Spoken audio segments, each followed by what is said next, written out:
Hello everyone, আসসালামু আলাইকুম। আজকে আমি একটা পাউন্ড কেকের রেসিপি শেয়ার করব। খুবই সফট আর খুবই মজার এই পাউন্ড কেক। আপনারা চাইলে এইভাবে ট্রাই করে দেখতে পারেন।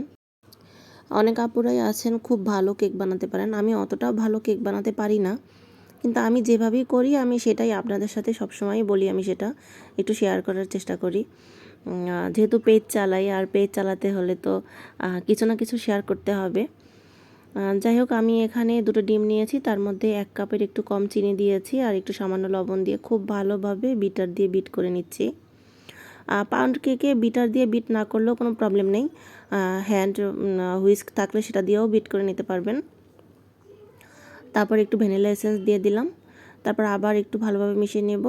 চিনিটা যতক্ষণে না গলবে ততক্ষণে জাস্ট এটা মিশিয়ে নিতে হবে। তো আমার চিনিটা প্রায় গলে গিয়েছে। এর মধ্যে আমি এখন 1/2 কাপ তেল দিয়ে দিব।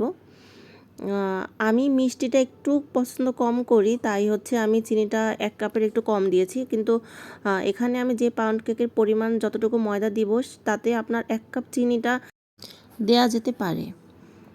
তো আমি এখানে একটা চালনিতে 1.5 কাপ ময়দা আর 1 টেবিল চামচ কর্নফ্লাওয়ার, 1/2 টেবিল চামচ বেকিং পাউডার আর সামান্য একটু বেকিং সোডা দিয়েছি। আমি 1/2 টেবিল চামচ দিয়ে মেপে নিয়েছি, তাই কর্নফ্লাওয়ারটা 2 বার দিয়েছি আর বেকিং পাউডার 1 বার। তো এটা খুব ভালোভাবে মিশিয়ে নেওয়া হয়ে গিয়েছে। এবার আমি এটা একটা হ্যান্ড বিটার দিয়ে আমি খুব আলতোভাবে মিশিয়ে নিব। যেহেতু পাউন্ড কেক বানাচ্ছি, এটা খুব স্লোলি মেশানোর কিছু নেই, জাস্ট একটু ভালোভাবে স্মুথ একটা বেটার তৈরি করে নিলেই হবে। তো আমি এখানে 1/2 কাপের মতন লিকুইড দুধ দিব।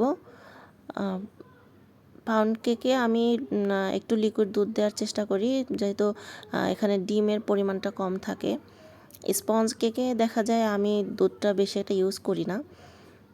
তো যাই হোক, এই যে আমার এখানে একটা স্মুথ ব্যাটার তৈরি হয়ে গিয়েছে। এবার আমি একটা মোল্ডে ঢেলে নিব।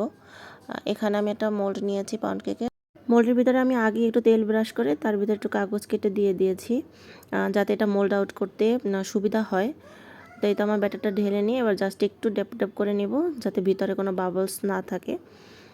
তো আমি এটা চুলায় বেক করব, যেহেতু আমার ইলেকট্রিক ওভেন নেই, এতে আমার চুলায় বেক করতে হবে। আর আমি সবসময় কেক চুলায় বেক করি। তো এই যে আমি চুলায় দিয়ে দিলাম এটা। 40 মিনিটের মতন আমি রাখবো। দেখতে পাচ্ছেন যে কেকটা কিন্তু খুব ভালো ফুলে আমার একদম ঢাকনাতে লেগে গিয়েছে।